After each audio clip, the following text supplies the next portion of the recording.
नमस्कार, the netizen की इस खास रिपोर्ट में आपका स्वागत है।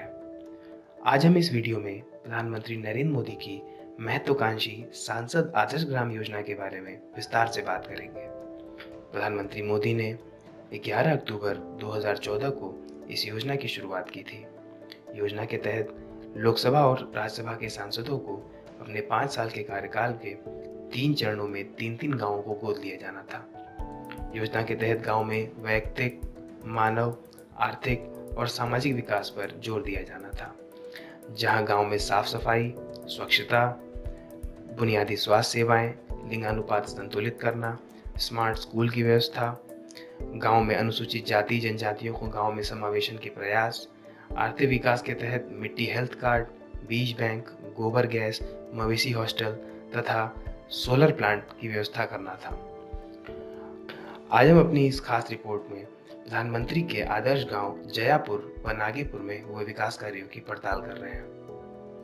ये बताई कि मैंने नागेपुर गांव बनी प्रधानमंत्री जी के गांव हो तो मैंने कौना तरह की दिक्कत बरवा या काम धंधा मैंने कौन तरीका बा हमारे लिए तो कुछ नहीं बा, पहले के तरह बा। पहले ही लेगा। हाँ, पहले ही के तरह बा। बोलना चाची कि हर घर में गैस के कनेक्शन रही, ठीक, चूल्हा रही, हर घर के बाहर शौचालय रही। तो पहले ही बनाई खाना रवा कथी बनाई ले, लकड़ी पे कि गैस पे? लकड़ी पर बनाईला। गैस नहीं खे? गैस माने गैस के कनेक्शन भइल हो, ओकर भरवावे के व्यवस्था में नहीं के बन पाओ। 900 रुपया 1000 रुपये जब 1000 बात नहीं, जब हमने के खही के नहीं जरूरत ना है हो ना, कहाँ से भराई वैसे अपन 20 रुपया के ऊपर ही गोहरी लियावल जाला बनावा। आप जयापुर के रहने वाले हैं? आदर्श ग्राम में आप हैं 4 साल 2014 से आपका गाँव आदर्श गाँव हुआ था। क्या आपको दिख रहा है बदलाव? कुछ हमें कुछ नहीं बदलाव दिखाई दे रहा है। आपको कहीं हमें कुछ नहीं स्कूल था एक जो लड़कियों का यही स्कूल था।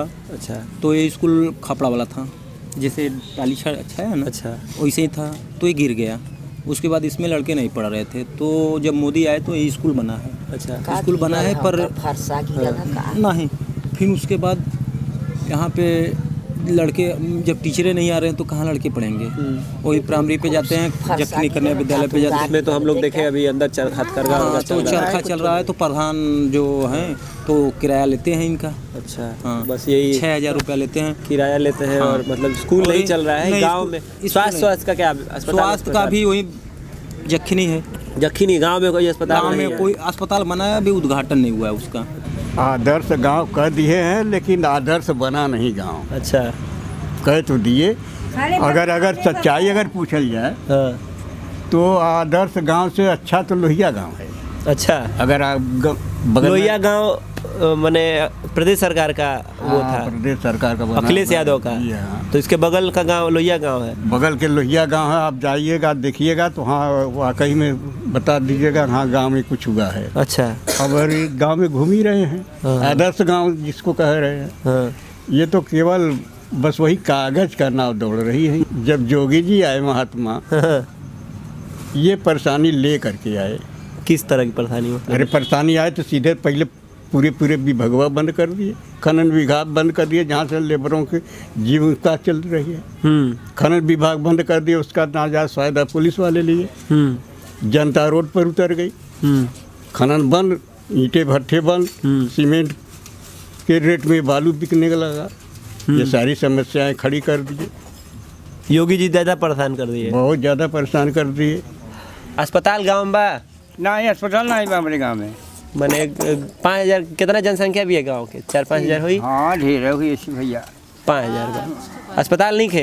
एगो छोट मोट कहीं सामुदायिक स्वास्थ्य कुछ नहीं, सरकारी अस्पताल नहीं। तो कहाँ मैंने बीमार पहला पे बीमार पड़े तो रातला लोग राजा तालाब जाना। हाँ, राजा तालाब जाना। सब कर्मचारी में धोखो, तन्नी से पैसा नहीं आवता बच्ची। मोदी सरकार इतना राज्य में, हर राज्य में पैसा बांट दिले कि का बताएं, लेकिन फिर भी राज्य वाले जितना सब बांट वो है जी बात 4 लाख है तो 1 लाख का काम देखा जाए, चला 3 लाख जे बात यह चलाता देश में। हम देखता ही हाँ, यही चलाता है। कितना कमा लेते हैं दिन भर में? दिन भर में वही 2 मीटर काम करते हैं हम लोग, 80 रुपये मीटर मिलता है।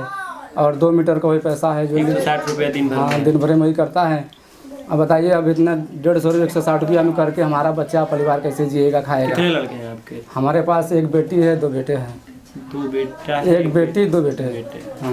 और 160 रुपये आप कमा रहे हैं। कमा कर रहे हैं, लेकिन हम तो ये सोच रहे हैं कि मोदी जी जो है कि बुनकरों के लिए बहुत कुछ बोले थे, लेकिन कुछ किए नहीं है अभी, क्योंकि हम लोग नहीं आया, मतलब कुछ भी नहीं आया है। नागेपुर में है और आप तक मतलब किसी तरह की सरकारी सुविधा आप तक नहीं पहुंची। कुछ भी नहीं आया। हम लोग ट्रेनिंग भी दिए थे। ट्रेनिंग भी आपका हुआ है? हाँ, हमारा ट्रेनिंग भी हुआ है 45 दिन का। हम लोगों को मतलब 210 रुपये कुछ पैसे दे करके हम लोग को छोड़ दिया गया। आज मतलब एक दिन का 210 रुपया? हाँ, ट्रेनिंग में दिए थे हम लोगों को। अच्छा। लेकिन आज तक कभी कुछ बुनकरों के लिए हुआ नहीं। मतलब आप तक कोई लाभ कुछ भी कोई लाभ नहीं हुआ है। हम तो सोच रहे हैं कि मोदी जी इतने बात बोले हैं, लेकिन अभी कुछ बुनकरों के लिए किए नहीं है। और आपका यही है? हाँ, घर इसी का यही है, लेकिन रहने के लिए कोई घर नहीं था हम लोग के पास, तो जमीन बेच करके थोड़ा सा बनवाए, मतलब परिवार को रहने के लिए। आवास नहीं मिला? कुछ नहीं, आवास नहीं मिला है। हमारे पास घर नहीं होते, अगर हम जमीन नहीं बेचते घर के लिए, तो हमारे पास आपको जो जमीन थी वो बेच के अपना घर बनवाए हैं। हाँ, और कमाई से कैसे बनेगा? 160 रुपया काम करेंगे तो परिवार जिएंगे कि कैसे करेंगे? दोनों आदर्श ग्रामों की स्थिति अवस्था को और लगभग लोगों से मिलने के बाद यह बात सामने आई है कि हथकरघा और पावरलूम एक काम है और मजदूरी और किसानी दूसरा काम है लोगों का। हमारे बीच साथ सुरेश जी हैं, हम इनसे सीधे बातचीत पर जुड़ेंगे। सुरेश जी, मनरेगा की क्या स्थिति है गांव में और किस तरीके से चीज़ें देखने को मिली हैं, और पिछले 4-5 सालों से किस तरह का परिवर्तन आप देख रहे हैं? देखिए, जब हम लोग तो 2008 से ही यहाँ बनारस में 2008 से शुरू हुआ था मनरेगा का काम। हम लोगों ने शुरू से ही कैंपेनिंग का काम उसका शुरू किया। कैंपेनिंग से जुड़े रहे मनरेगा? एकदम शुरू से ही, जब लोगों के जॉब कार्ड कैसे बनेंगे उससे लेके हम लोगों ने काम शुरू किया था। और आज अभी हम लोग करीब 30 गाँव में सक्रिय रूप से मनरेगा को लेके काम करते हैं। स्थिति धीरे धीरे भयावह होती चली जा रही है। आज स्थिति ये है कि कोई एक ऐसा व्यक्ति शायद इन 30 गाँव में मिल जाए जो 100 दिन का काम किया, सेटिस्फाइड हो और जो पैसे। हाँ, जी। और दूसरा ये है कि अगर किसी तरीके से लड़के झगड़ के अगर काम मिल भी जा रहा है, तो स्थिति ये हो रही है कि उनकी मजदूरी मिलना काफ़ी मुश्किल हो रहा है। अच्छा जी। ये उन दोनों गाँव की भी स्थिति है और आसपास के लगभग 30 गाँव की स्थिति है। हम 30 गाँव में काम करते हैं और उन 30 गाँव में करीब जो है कि आप समझिए कि नवंबर दिसंबर में काम हुआ था, जनवरी में, और अब जाके उसका पेमेंट हुआ है सितंबर अक्टूबर में। पिछले साल 2016 नवंबर का काम, 2017 नवंबर का काम अब सितंबर 2018 में पेमेंट हुआ है। और सबको काम मिल जाए यह भी आप नहीं कह सकते। हम लोगों ने मेरे पास वो रिकॉर्ड भी रखा हुआ है। करीब 26 गाँव में हम लोगों ने काम का आवेदन किया था। उन 26 गाँव में 14 गाँव में काम मिला, 12 गाँव में काम ही नहीं मिला। मतलब मनरेगा के द्वारा काम ही नहीं काम ही नहीं है। एक दिन हम लोग जाके वीडियो से मिले भी थे। उनका कहना यह था कि ठीक है, आप तो बहुत अच्छा काम कर रहे हैं कि मजदूरों को जागरूक कर रहे हैं, पर निवेदन ये है कि हमको जरा सा कोई अगर काम हो गुमा में तो बता दीजिए। हमने कहा गांव में काम ही नहीं है वीडियो के हिसाब से, और हाँ, सरकारी महकमे के हिसाब से गांव में काम ही नहीं जी। तो कुल मिला के ये है कि स्थिति भयावह है, और भयावह स्थिति इसलिए भी होती चली जा रही है क्योंकि पेमेंट की स्थिति बहुत खराब है। हम लोगों का ऐसा हम लोगों को देखने को मिल रहा है कि ये जो सरकार है ना, जो पिछले 4.5 साल से चल रही है केंद्र में, उसका मनरेगा पे कोई जोर ही नहीं है। अगर हम लोग देखें तो कितना ये, जब ये उपक्रम तो सरकारी है तो जोर तो सरकार का होना चाहिए। जो ये सरकार का मन नहीं है, आप ये कह सकते हैं। इच्छा ही नहीं है, उसकी इच्छा शक्ति ही नहीं मनरेगा के प्रति है। और ये इस बात से समझ में आ सकता है कि पिछले 1 साल में 1 रुपये मजदूरी बढ़ी है मजदूरों की, मात्र 1 रुपये बढ़ी है। और उसके बाद भी स्थिति ये है कि अगर लोग काम मांगने जाते हैं तो लोगों को गाँव में डराया जाता है। अगर उसके ऊपर लोग अगर ब्लॉक तक पहुँचे हैं तो सरकार ना उचित तर्क दे रही है कि इसे बंद करें, ना काम भी नहीं रोक रही है और तर्क भी नहीं दे रही है। बस उसने एक काम किया हुआ है कि वो पैसे रोकती चली जा रही है। काम हो रहा है तो पैसे नहीं मिल रहे हैं, या काम नहीं हो रहा है, मतलब बीच में अधर में अटके हुए हैं मजदूर, और मजदूरों को खुद नहीं समझ में आ रहा है कि उसके लिए क्या किया जाए। क्या नाम है बाबू तुम्हारा? हमारा अनु नाम है। अनु नाम है। कौन सी क्लास में पढ़ती हो?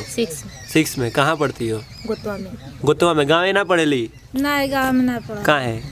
यहाँ को स्कूल बंद हो गया। स्कूल बंद हो गया, ऐसे गाँव में ना चली।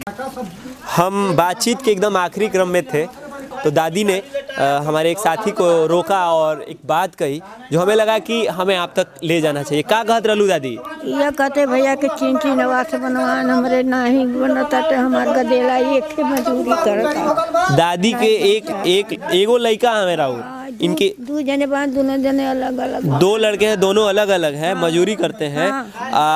आवास नहीं बना, जबकि एक आदमी के 3 गो आवास बन गई। केहू के ढेर बन गए, केहू के 2-2 3-3। किसी एक व्यक्ति के जिम्मे दादी के 2 बच्चे हैं, दादी का खुद का अपना एक कुनबा है, किसी को 3 आवास मिल गए हैं और राउर एगहू नहीं बनल।